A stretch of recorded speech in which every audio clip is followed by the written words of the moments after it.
And we're live. Welcome back, everybody, to a new episode of the Wheelie Podcast. I'm your host, Mike Atoll, and I'm joined again by Electrek's Seth Weintraub. How's it going, Seth? I'm good. Awesome. And we have a bunch of new e-bike and other micromobility stories to talk about today. Everything from new e-bikes to some reviews. We're going to cover a recall from Specialized on some of theirs. Believe it or not, Juiced Bikes is going to be coming back. A little bit of e-bike / kayak camping, some crazy new micromobility devices from Japan. But if I'm not mistaken, then I think we're going to start it off with the topic that's on everyone's minds right now, which is tariffs. Isn't that right, Seth? That's right. What is going on with the tariffs, and how is it going to affect e-bikes?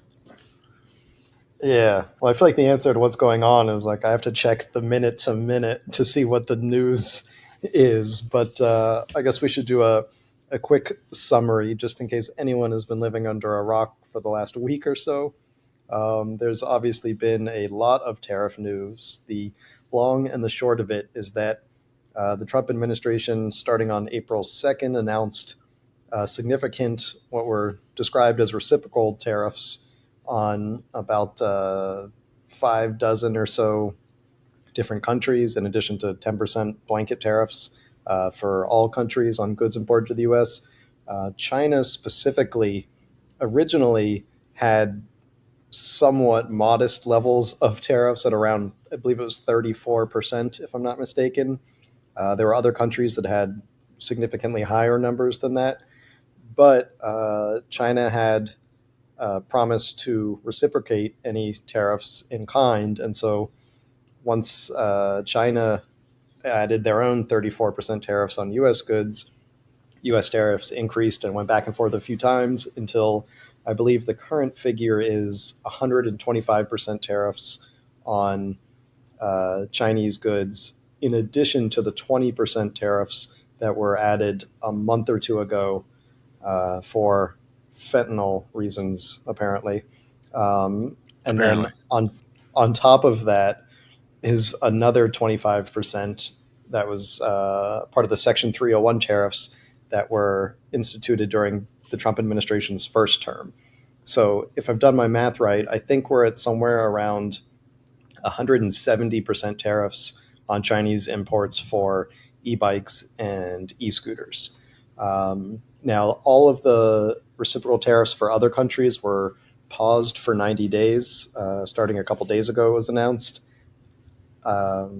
So every country now only has the 10% blanket tariff, with the exception of China's tariffs are currently at 145%. And then for e-bikes and e-scooters and several other things in Section 301 are at 170%. So obviously that is huge for the micromobility industry, right? Because China is still the world's biggest supplier of e-bikes and e-scooters and other devices like that. Now, it is fair to say that the e-bike industry had a lot of warning that this was coming, especially starting back in the first Trump administration. And so many companies have been moving their production out of China. If you look at companies like Electrek e-bikes, they are almost completely moved out of China to other South Asian countries. I think Vietnam and Cambodia are two of the big ones, but there are other countries in Asia that have sort of picked up the slack when it comes to e-bike manufacturing. But a lot of companies are still producing largely in China.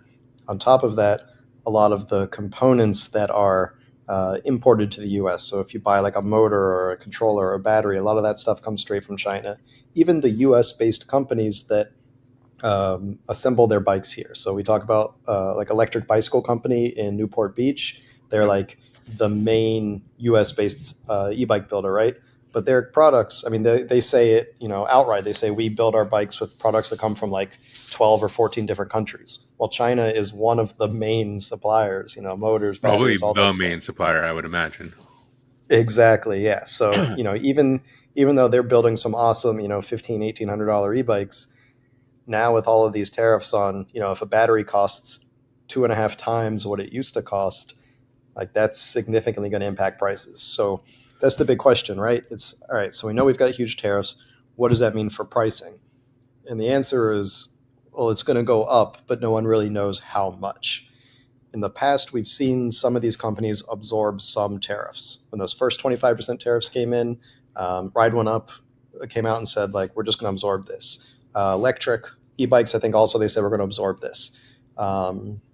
Rad at one point increased prices, then they brought them down. There's a bit of a roller coaster. We've also had the tariff exclusions come in and out a few times over the last few years regarding those first 25% tariffs. But that was, I mean, we thought that was bad the first time, 25%. Now that we're looking at 170% or whatever the final number is today, I mean, that's just a totally different equation. Plus, on top of the high numbers that we have today, there's no certainty that this is going to stick, whether it's going to go up or down. You know, like in like the blink of an eye, all the tariffs were canceled except for China. Also, in the blink of an eye, China went from 34% to 140%. So, like, Right, I and don't know depending what's on what going to time happen. you're reading this on Friday or listening to this on Friday, like it could be 1,000% or 0% or Exactly. Trump's uh, prostitute's birthday percent. Oh Like gosh. could be anything. Yeah. What's my PIN code again? Right. Exactly. Yeah. Like there's just no certainty, and that's horrible for companies to plan anything around, right? At least if the numbers were high but stable, they could say, all right, like we know these are the tariffs, and we will plan accordingly. But I don't know how any e-bike company can adjust their prices without knowing what the tariffs are going to be tomorrow. Like literally, it could be different tomorrow, kind of thing, not like hyperbole. So I just like I do not envy at all the executives that are sitting around their tables in their conference rooms right now saying like, well, what do we price our e-bike at? It was $1,400 last week. Is it going to be a $3,000 e-bike next week? Like this is insane. Yep. Just Uh, kind of wacky. So, I mean, I would imagine most of the bike companies, as we talk to them, are going to say something like, "Stay tuned," or "We're figuring this stuff out," or check back in a couple hours, kind of thing. Uh, I imagine that there's inventory on the ground in the U.S. and they don't have to put tariffs on that stuff that's already here. So probably they're just going to hang out for a little while with that stuff and see how it goes. Yeah, so I mean, we've gotten a bit of that so far. There are some companies that have said, like, we know prices are going up. We don't know what they are yet. Velotrick has said that on the 15th, which is in like 2 or 3 days now, what is it, the 11th? Yeah, 4 days, where they're going to announce new prices. We don't know what they are. They also made that announcement when the tariff rate was at like 50 or 80%. So like now it's at 140 or 170, depending what section you're in. They're probably recalculating again the prices that they have to produce. Aventon just put out a notice saying that they've tried to sort of diversify their production. They've moved a lot of it out of China, but this will impact them. And stay tuned, sort of like you were saying. But there's no certainty, there's no stability, and there aren't really any answers in the industry yet because everyone is still trying to not even like ride the wave. They're just trying to like get their head back above water so they can see the wave again. Yeah, I mean, the fear is that like this will put some companies out of business because, I mean, on one hand, it may spark a grab right now. Like if you're thinking about a bike for the spring, maybe now's a good time to go get it before everybody, you know, figures out what it is and raises prices. Maybe some of it's advantageous, whatever. But over the long term, like these companies that are already not doing well, generally speaking, are going to have to figure out some like really hard uh, supply chain stuff, some cash management stuff. I mean, if they have to double the price of their bikes, it's going to be hard to sell these things. I just don't know how they survive. Like I don't know how these companies are going to survive this like transition. There's going to be a lot of Yeah, carnage. yeah, I think it's going to be a major culling event because even the companies like, for example, Electrek, they were basically fully moved out of China or almost fully moved out of China at this point, they still have at minimum 10% higher costs, which they can probably absorb some of that. I think they absorbed most of it when it was the 25% tariffs. But depending how these reciprocal tariffs go, for example, Vietnam had something like a 45, 49%. I mean, it was very, very high. And they're like one of the other main e-bike producing countries. So if you've got an e-bike, their XP 3.0s, that's $1,000 e-bike. If suddenly it costs them 45% more, I mean, that's crazy, right? Like, I mean, even the most affordable e-bikes are going to see huge price increases, and companies that already had slim margins, there's just going to be no way for them to survive at those prices. Yeah, so this will be kind of like a tragedy, but also maybe, somebody will come out with some. Maybe there'll be some more domestic marketing or bike making. I don't know. I wonder if it'll be, how like in Cuba, how you had like 55 Chevys were like the main cars Yes, for a long, like yes. you're gonna have a bunch of people in like 2040 in the U.S. on like Angier bikes that are like barely still running because that's what's left over from the golden days of imported e-bikes. Uh, I don't think those are the bikes that are going to be left over. Like, I don't. But yes, like I would say something like 2024 rad power bikes or the more burly bikes. But yes, that Yeah, is there you go. an amusing idea, and there are quite a few bikes here already. So maybe the DIY community is going to step up. Yeah. All right, let's move on. Let's go to Ride One Up. Launching a new Vorsa electric bike is incredible bang for your buck urban ride. Yeah, this is a really interesting model because it comes from Ride One Up, which has long been known as a sort of urban e-bike company. They've branched out considerably in the last few years to different markets, but this is very much sort of a do everything e-bike. Some people refer to them as like SUV e-bikes, but to me, this is like, yes, you've got your traditional commuter setup. It's a class 3 e-bike. It goes 28 miles per hour. If you put it in class 3 setting, you've got your metal fenders, LED lights, and a semi-integrated rack. So the frame is like designed to support this rack.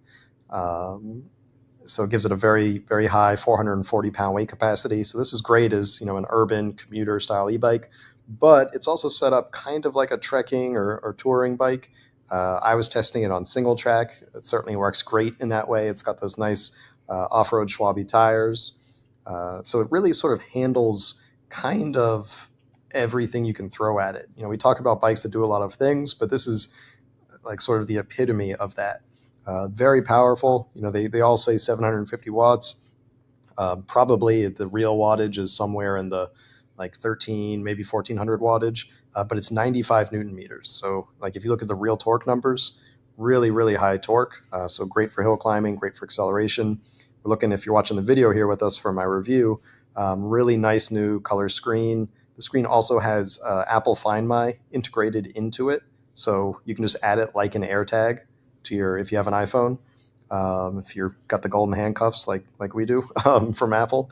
And so, I don't have to worry about if my bike gets lost wondering where it is. Now, you still got to go with a couple big friends to try and get it back, but at least you know where it is. It's like, you have somewhere to start from if it gets stolen, and you're not just wondering where in the city your bike went, which I think like all e-bikes need to start coming with some form of tracking. It's such a big barrier to a lot of people wanting to get a nicer bike. And so if all e-bikes were just known to like they're trackable, it'll really A, give people confidence, but B, cut down on e-bike theft. So in general, just a really, really nicely designed bike. We're looking here at it's got a torque sensor as well as a cadence sensor. So it's kind of neat that you can choose between the two. Generally, most people prefer torque sensors if you're actually pedaling a lot, but there are cases where the cadence sensor can be nicer, especially for folks that don't want to have to pedal hard. They want to sort of spin their feet and have it go as if it's a foot throttle, but they don't want to have to actually work too hard or they don't have the leg strength, because with torque sensors, it's measuring your torque and it's just magnifying that. So if you don't have the leg strength to push harder, it's not going to be able to read that you want to go, faster or have more power. So it's nice you can switch between the cadence and the torque sensor if you want. All in, this bike starts at $1,595, so about $1,600, which to me is a very fair price for what you're getting here. I mean, that's like, the budget bikes of 3 or 4 years ago pricing, except you're getting the dual torque cadence sensor, getting nice hydraulic brakes, 100 millimeter suspension, really nice screen, integrated Apple Find My, just a lot of really nice features. And UL listed. I should point that out because that is important. And even here, you see the Acera derailleur. It's a step up from the basic like Shimano Altus. It's not incredible, but an 8-speed Acera is moving partway up the parts hierarchy for derailleurs. So personally, I think they did a great job with this bike. It's a little bit heavy. It's between 65 to 70 pounds, depending how much of the stuff you have on it. The I was just rack. going to And ask about that. It does yeah, look very, very burly. exactly. Yeah. So like you're not going to get a bike that can do cargo ability and has all those nice extra features and have it still be pretty lightweight. So don't be in a 4th floor walk up is what you're saying. Exactly. Yeah. You're going to pay for it somehow. In this case, you're paying for it with the poundage. But for most people that never need to pick the bike up, hopefully that won't be a huge downside.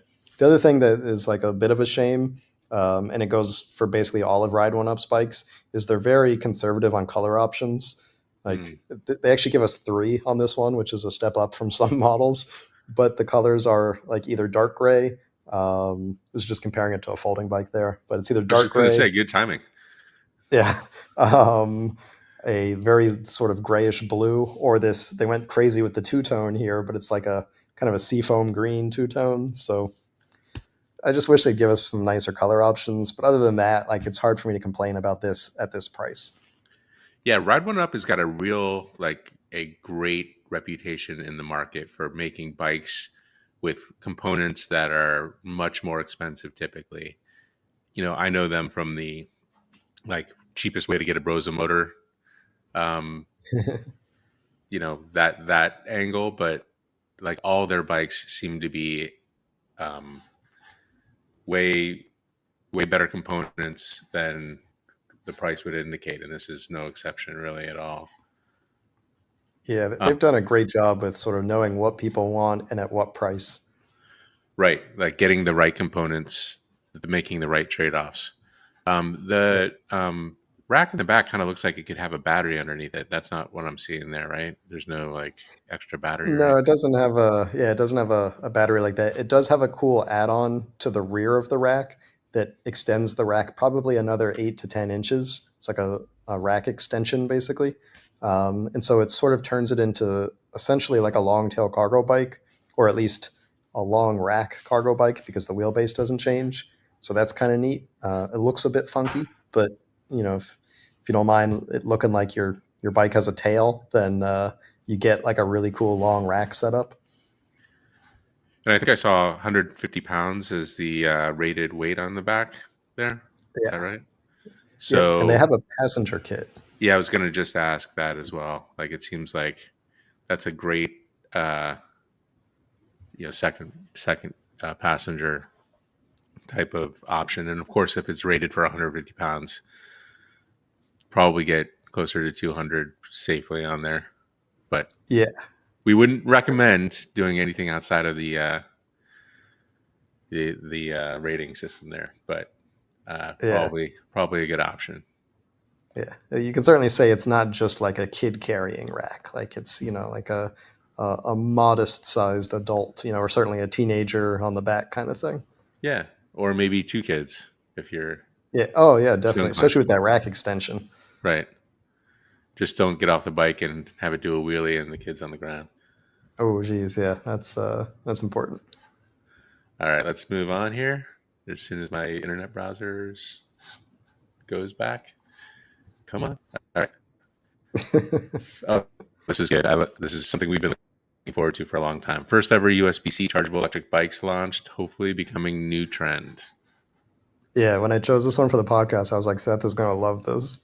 It's my thing, man. So this is something that I feel like you and I have been pushing for years. Like we've almost been begging companies to incorporate USB-C charging into e-bikes. We've actually seen USB-C ports on starting to become more steer on e-bikes, at least for output. So you can charge your Hmm. iPhone or charge up your lights or whatever sort of accessories you have. But this is the first time we've ever seen USB-C incorporated as a charging method for a bike. This is on the new Ampler Nova and Nova Pro that were just launched about a week ago. Ampler's an Estonian brand, so they build them right there in Tallinn. They are owned, or not owned, I should say. They have they're within the family of the Co-Module company, which builds the connected technology for a lot of companies like Super 73 and Cake and many other micromobility companies use Co-Module's hardware and software to run their like connected parts of their bikes. And so it makes sense that if Ampler's in the family, they're going to have like some pretty good electronics design chops. And so I'm not at all surprised to see this. Also, if you guys remember, we covered that Ica T scooter several years ago that had USB-C charging. They're like the sister company of Ampler. So again, like they're really relying on that really cool hardware and software design from the same folks that brought us Co-Module. In this case, it certainly makes sense because USB-C now the standard is rated for up to 240-watt charging. Now, I think you need the right brick, the right cable, the right everything to be able to support that significant power. But most e-bike chargers are somewhere between 100 to 150 watts. If you've got like a 200 or a 250 watt e-bike charger, that's a really powerful, like a standard 48 volt 2 amp or 3 amp is going to be like a 100 or 150 watt charger. Right. So So basically, within what you're what you're getting here. right, so like your MacBook charger that puts out 100 watts that you already have and use to charge your MacBook and it fits in your pocket, that could charge your e-bike easily, and that's the idea here. Ironically, I wonder if we'll start seeing e-bikes sold without chargers, kind of like the iPhones without the charger or headphones. Like we already Yeah. have them. But I mean, I'm sure you're going to talk about this, but what's kind of awesome about that is like you could also use those Anchor batteries that back up your thing, your MacBook or your iPad or whatever. Those are you can get those up to like 500 watt hours or like maybe even a kilowatt Exactly. hour, and you could just I don't even know if you can do it real time, but you could charge up your bike with those, and basically that's external batteries. So you're just adding the whole world of USB-C charging. Like you could charge at your your hotel room with the built-in USB-C chargers, or you know basically anywhere. So it's just such a nice addition. Yeah, absolutely. I mean, there's so many options that USB-C offers, right? And like we've had it for so many years now that I feel like most people have finally moved to USB-C. In the beginning, it was like that weird new USB, but at this point, it's so standard. Everyone's got the chargers for their Mac or for laptop. Some of you are not in the Apple ecosystem. I keep forgetting, but like they're everywhere and they're so small. Like it just makes sense. Rarely do I need to bring my e-bike charger with me, but the times that I do, like it's just so bulky, and you got Yeah, like the big AC wire, and there's nothing nice about bringing an e-bike charger with you. And so if I could just bring the same like Anker charging brick that slips into my pocket with me, then it's so beautiful. Like why did it take us so long to get here? I know. And then I just keep thinking like now we have US like instead. So another thing is, for instance, I have a Van Powers e-bike that has a proprietary-ish charger, and I can't find it. And it's like, okay, now I got to go on Amazon, or the company's website, find my particular charger, find my thing. Like I can just like with one of these, you could just like, oh, I'll just get my MacBook charger or whatever, and like it's just so like duh, like just standardize it on this stuff.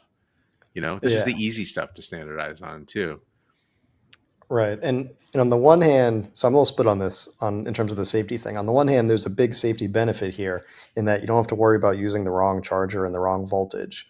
So that's, a big improvement. Like I know for my sister and brother-in-law, they have a couple e-bikes, but one's a 36-volt e-bike and one is a 48.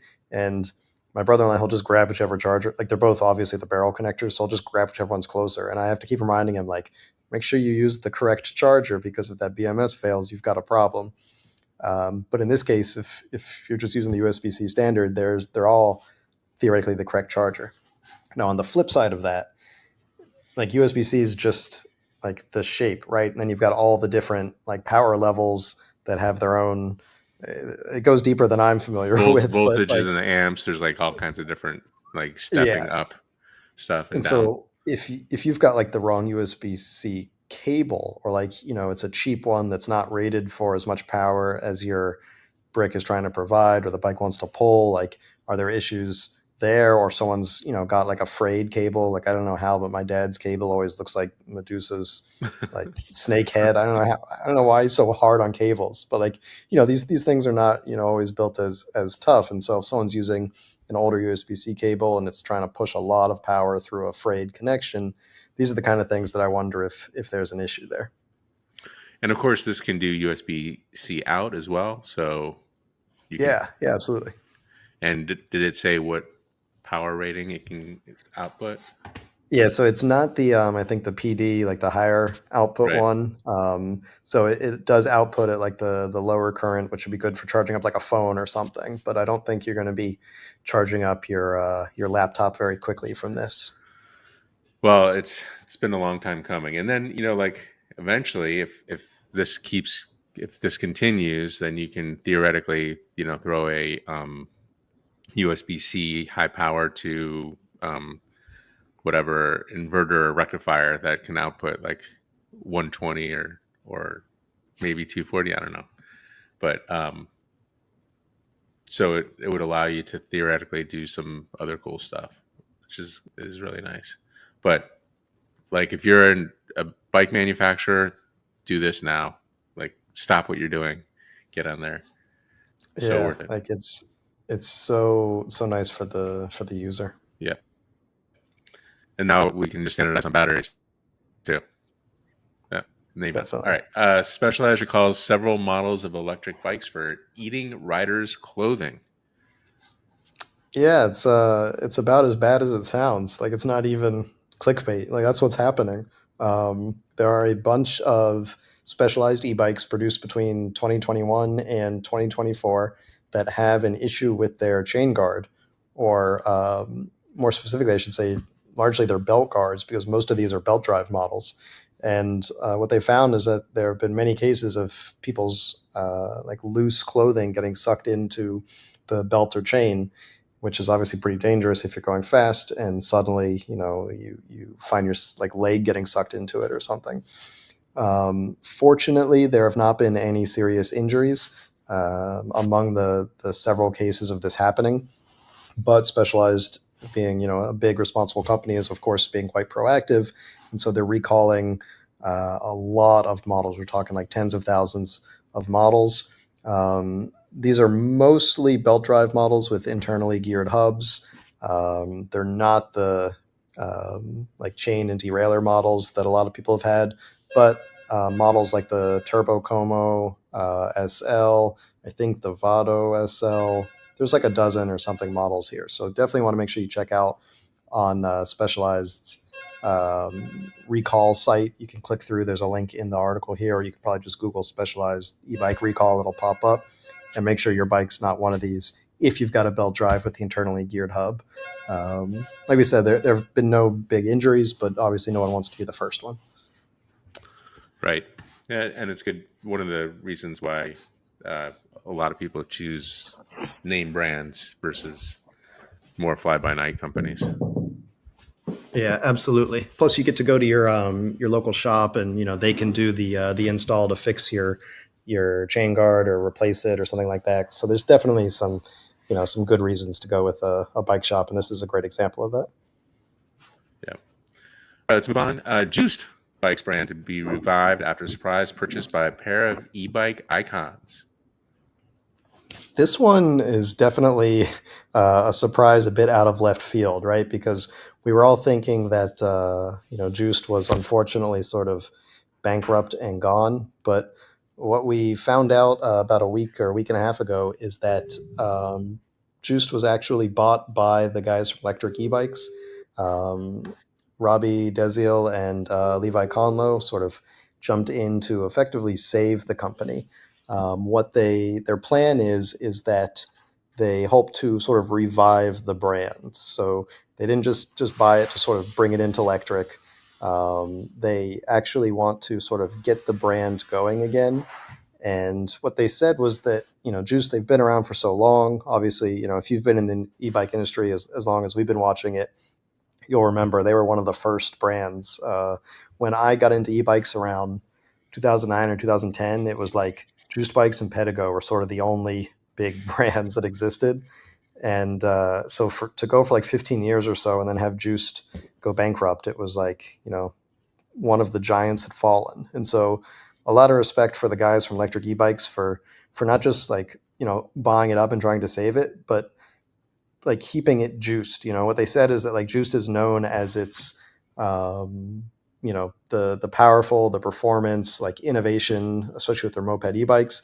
And they described wanting to save that. They don't just want to bring it in and have like electric mopeds. They want to save Juiced and have it be its brand still, just sort of under new ownership. So I think that's great. I think they've got a lot of work ahead of them because while they were able to buy up the brand and like the IP and the designs and all of that, what they were not able to get was anything physical. So all of the inventory, that was all sort of sold off to VeloWave, a Chinese e-bike company. I think it was basically sold off just to sort of like Juice trying to get a bunch of money back to pay its creditors Okay. before Levi and Robbie were able to actually get the rest of it. I spoke to Levi a few days ago and to like really get more information on how this all went down. Fascinating story. So I'm going to be sort of writing it all out as like the untold story of how Electrek bought Juiced. But the summary is that it took them a while through multiple offers, multiple times they thought they had bought it, and then like Juiced and or its creditors like shaved off pieces of the company to try and like make more money here and there. So it's a fascinating story to tell. In the next few days, we'll get that up. But moving forward, basically the guys have to rebuild everything. They have no bikes, so they need to start building bikes again. What they said is that because of the way that Juiced ended, a lot of the supplier relationships are pretty much burnt. So they have to sort of go back and repair what they can or start over with new supplier relationships, which is unfortunate. But they've done this before, started a brand from nothing.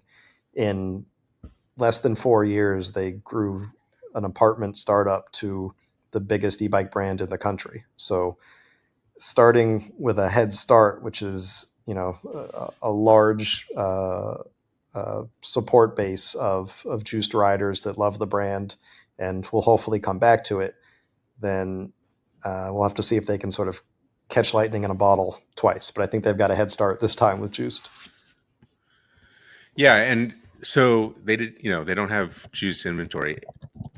I think it sounds like to me, and maybe you as well, that Electrek is going to use their contacts in the industry. Theoretically, if the tariffs all chill out, and kind of rebuild Juiced from their supply chain. Hopefully, still 52 volts. Hopefully, still like crazy power as maybe more of like a performance brand instead of Electrek's kind of like bang for your buck value brand.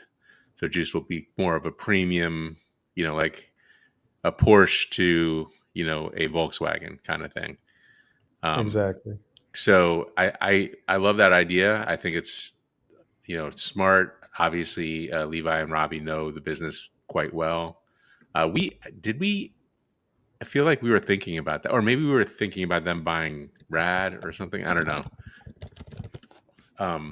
But um, it is kind of an awesome. thing to see here. Um, when will juiced bikes be like? When will the new juiced bikes be unveiled? And I mean, I know they're still selling the old bikes now, but what's the plan? Not soon, it sounds Okay, like. They so the new juiced, which is basically the guys from Electrek, don't physically have any juiced bikes. Um, and if anything, while they don't have to do this, they don't have any legal obligation to. They want to try and get bikes to the customers who had bought bikes and never had them delivered right before the bankruptcy. oh wow, yeah, So that's there's, nice. yeah, so they're going to do what they can to try and get um, some inventory or potentially offer them like, can we give you an electric bike instead, that sort of thing. Right, Because there are a lot of people that basically just got screwed, that that's crazy. bought at the absolute worst time. They didn't know the company was about to fail, but they bought a bike and it never showed up because the company went bankrupt. So that's sort of the first thing they want to deal with, and then they've got to start building new bikes. Um, what about the company that is selling juice bikes? Like they're not obligated to fulfill like what VeloWave? They're not. They don't have any obligations because they just bought um, they bought bikes for pennies on the dollar as basically not overstock, but basically like as not really juiced bikes anymore. Like here, you see they're selling them as VeloWave juiced. Like they're not Yeah, really juiced bikes anymore. They're just the hardware that had been. They're like the artist formerly known as juiced at this it's point. interesting. They're selling them at the prices that they used to be sold at. I mean, I guess Hyper Scrambler was a little bit more, but you would think like as part of that inventory buyout, like they had inventory, people bought some inventory. There should be some obligation to, geez, VeloWave has some potential seller issues on FakeSpot, but like buying a Juice Hyper Scrambler 2 for 1,600, that's quite a deal. But like theoretically, somebody bought that inventory, it just didn't get sent to them, and now they're you know like that's somebody's bike. That what I mean. But I Yeah, guess that's well, how that's bankruptcy works. Like the customer's like the last one to get the. yeah, and that's what, to their credit, the electric guys are really like ticked off about, is that these are people's bikes. Like that bike you're looking at is someone's bike that bought it.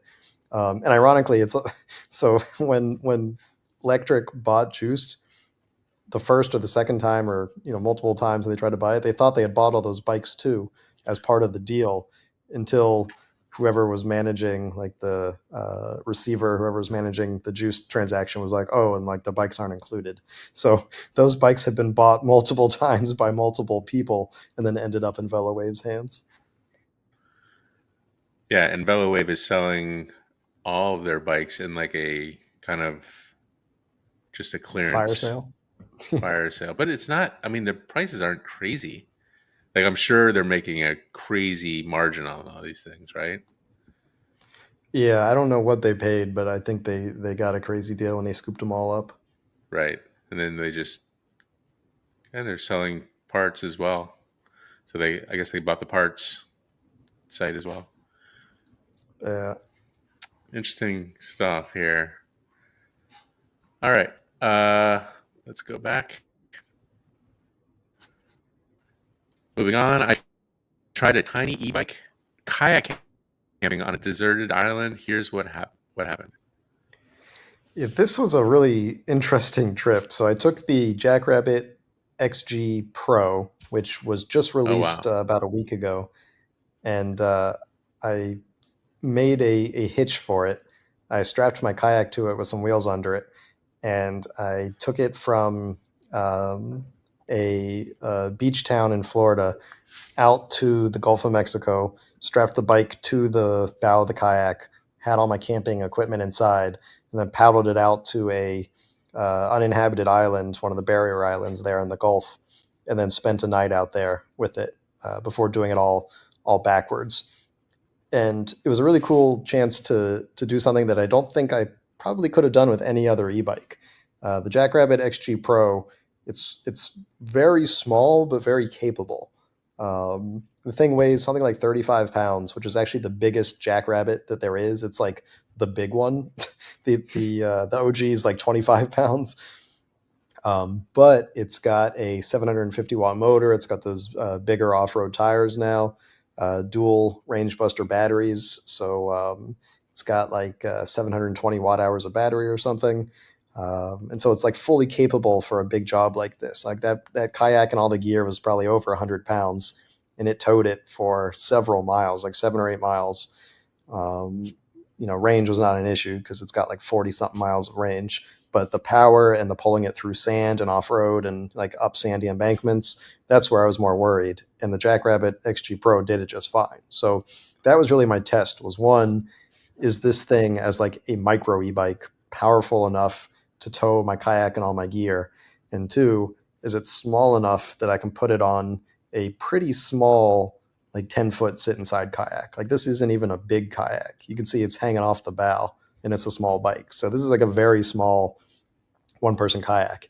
And yet I was able to tow 100 pounds or so off-road and then carry the whole e-bike on the boat all the way to an island to go camping. So this was a really cool experience and a chance to do something that really you could only do with a bike like this. Like even if you take like any sort of 20-inch fat tire electric bike, like let's say the Electrek XP 3.0, right? I mean, that's what, 65 pounds, something Right. like that. Like I just would have sunk. Like the Yeah. bow would have been like underwater. Like it wouldn't have worked. So it's just really cool to see what JackRabbit's doing here. Now I will say this is a super expensive bike. It is, I want to say, 2249. It's like uh, significantly more expensive than their like base 1249 OG2. Um, they also launched an OG2 Pro, which is the same idea as this one, sort of putting a bunch more upgrades onto the OG2. That one's like $1,650. So these are very expensive for what you're getting, but what you're really paying for is one, the unique and novel design, because these things, like, they've got their own frame, they got their own batteries. Like a lot of this is custom designed stuff. They couldn't just pull this out of a catalog the way a lot of e-bikes, like the batteries that go on electric e-bike, like those are batteries that you can find for many other bikes, like in JackRabbit, they build their own battery. Like they have to, or they probably have a factory do it for them, but they had to design batteries and they only fit a JackRabbit. Same for the frame, same for the special handlebars that twist 90 degrees. A lot of this is custom design, so you're paying for that tooling, the research and development. And two, you're paying for the extreme compactness of these things. They were originally designed for students, so like you can, fold the handlebars sideways, fold the foot pegs in, slip it under your bed, behind a couch, that sort of thing, like extremely portable. So the reason that I would say someone would get one of these would be if portability and compactness is your like prime goal. If like a smaller thing would be nice, but it's not really what you need, then there's not a lot of reason to go the JackRabbit route. You can get a bigger, you can get a heavier e-bike. One other thing to note here is that they're called micro e-bikes, but they're technically not an electric bicycle because they have foot pegs instead of pedals. Right. So they sort of bridge the gap because, like, 100% honestly, I can tell you it feels like you're riding an e-bike with a throttle. Like when you sit and ride this thing, it rides like an e-bike, it turns like an e-bike because it uses bike components. It's classified as a seated scooter technically, but it uses bike wheels, bike handlebars, bike stem, bike saddle, bike seat post. Like everything's a bike. It just doesn't have the pedals. It's as if you took your bottom bracket out and just put in like an 8-inch tube there or something as foot pegs. So it rides and feels like an e-bike that you're using a throttle on. You just don't have the ability to pedal. And so for me, I would say incredibly awesome ride, really cool design, and gives you the chance to do crazy things like this, even if I wouldn't recommend the average person do this because it's a little shady. You can see how little freeboard I have there. I'm like inches from water coming into that kayak. Yeah, the back looks a little sketch, but glad you made it. It didn't sink. I'm sure the bike would have been the first thing off the kayak if you started taking on water. But well, you also brought the trailer. I'm curious, and as is Michael Spinzellis, who's very talkative in the chat. Um, did you use the JackRabbit on the island at all? I didn't because I was able to find a place to camp pretty close to the shore. Uh huh. But yeah, if I needed to go further in, then like I just would have put the trailer back under the kayak, reconnected the jackrabbit, and tow it the rest of the way in.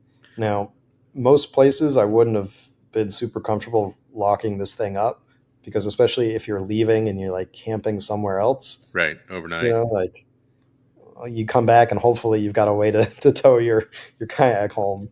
But yeah, if you don't need to bring your bike with you, or if you're doing a longer trip, like this was just an out and back, right? But if I was doing a week long thing and each day I was stopping on like a different island or I was going down the coast, like you got to have your bike with you. So yeah, if you have the chance to lock it, then definitely you can tow with anything, right? Like they're much more powerful e-bikes with longer wheelbases that would make better tow vehicles for sure. But if you need to bring your bike, like was sort of the case here, there's no other e-bike that I would have been comfortable. And even that one, I was a little worried. Like until I actually got in the water and was like, all right, I think this is safe. I wasn't sure it was going to work. Yeah, and I don't know if I would go out on a much wavier day than you're out on. But the other thing is like there are lighter e-bikes. Like we know of like Carbo and a bunch of other e-bikes that weigh, I don't know, 25, 30 pounds. But like once you get onto the island, you want to ride around in sand or something, you don't really have that option with those thin tire uh, light e-bikes. So the Jackrabbit not only is light, but it also has decent width tires that are usable in sand and dirt. Yeah, So and surprisingly powerful. They right, also like in the marketing videos, you see guys taking these things off like, 1, 2 foot jumps, like getting real air, not like, a few inches. These things are, I mean, I assume they're landing and the wheels aren't like, falling off. like the pizza dough when you throw it into the air kind of thing. I assume they're Yeah, surviving these jumps, but you see them getting real air. So these are not like toys. They're meant to do real off-roading. yeah. I love the use case there. It's super cool. I also like I don't like the island. Like if there was USB C, you could have used that to power lighting and all the other stuff. So tying it all together. Some someday in the future, Micah, it's gonna happen. It's all gonna come together. Yeah, gonna have to do a sequel to the trip so I can run the camping stuff off the bike. Yeah, come on, Jackrabbit. Seriously, at this point. All right, let's go. I think we have one more story if my back button works. Very strange. Um, Going full Wall-E, this new Japanese device does all the walking for you. This is something that I'm not sure if I love or hate. As an engineer, I love it. As like a member of society, I hate it. It's a four-wheeled laptop-sized platform called the Walkcar 2 that basically zips you around instead of needing to walk. So it's sort of a walking replacement. The idea is that, let's say you're in like a mall or an airport or like a convention center, and you're going to be doing a lot of walking, you can take this thing out of your bag. It's literally the size of a laptop. It looks like a bathroom scale with four wheels. The wheels are like maybe 2 inches, and it'll sort of drive you around by standing on it at, I think, up to 8 or 9 miles an hour, maybe 10 miles an hour now. It's like surprisingly quick. And it's got a decent range of something like 5 to 8 miles. And there's no controller either, which is the really neat thing. Like you can have your hands free to do stuff. I don't know how much you're going to be doing on the way, but like you don't need to be holding on to like a wireless controller the way you do with like an electric skateboard or something.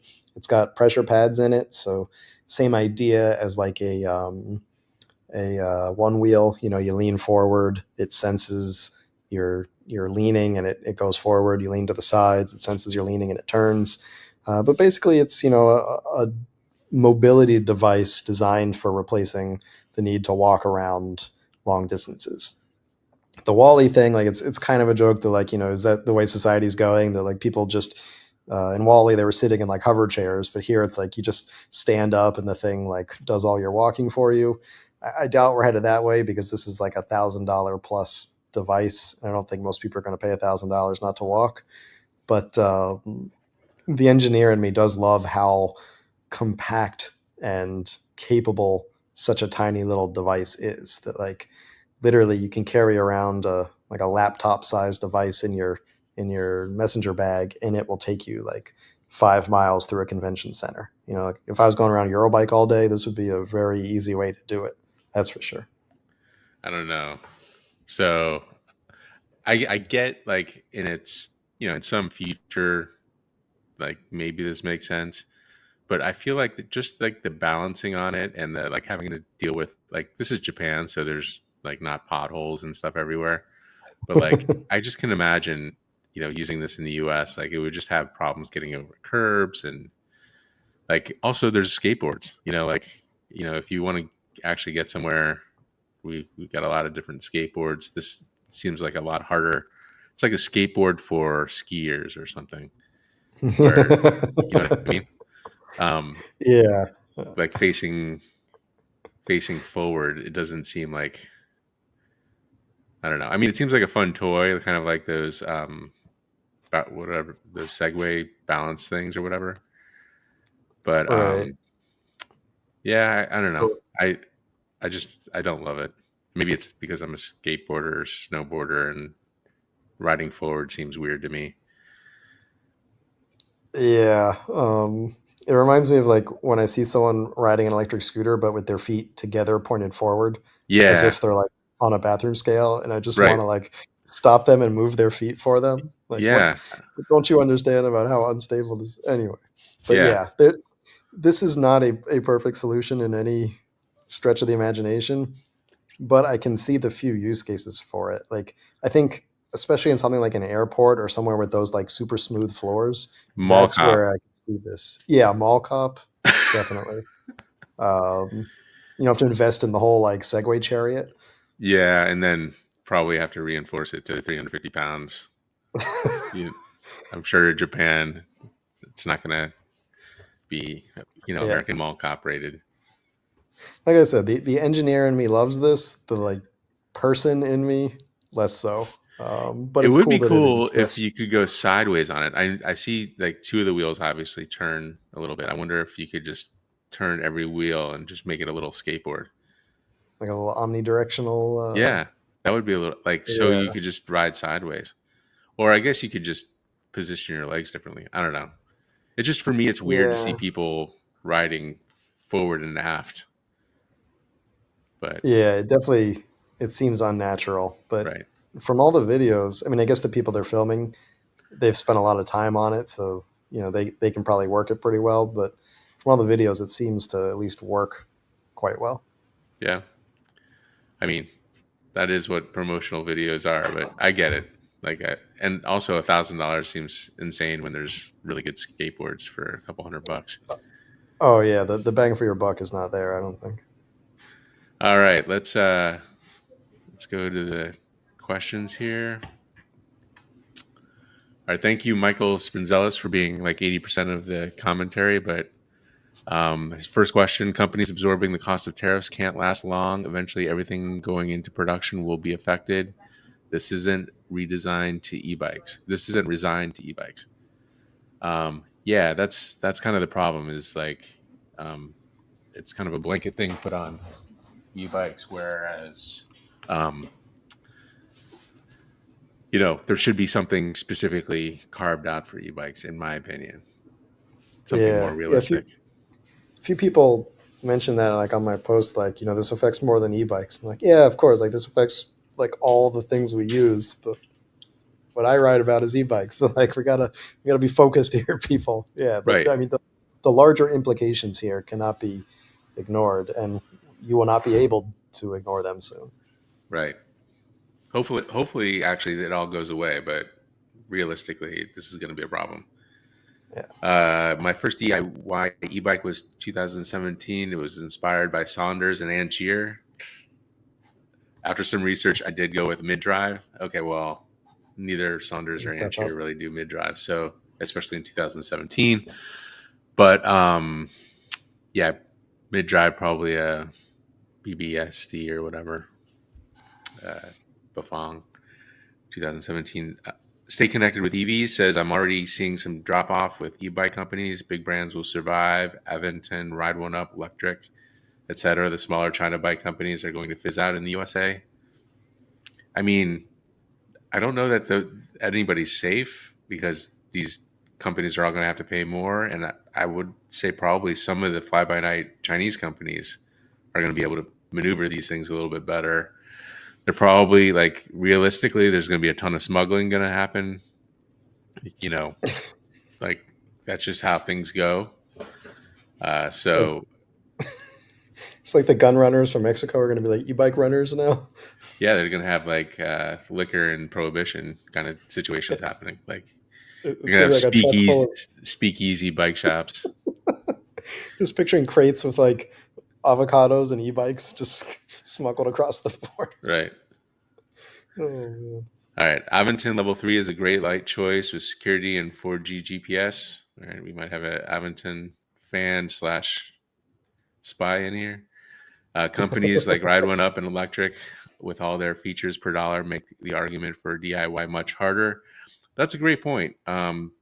These lower cost companies, like they they use their scale and their purchasing power, and they're off the shelf stuff. It makes DIY.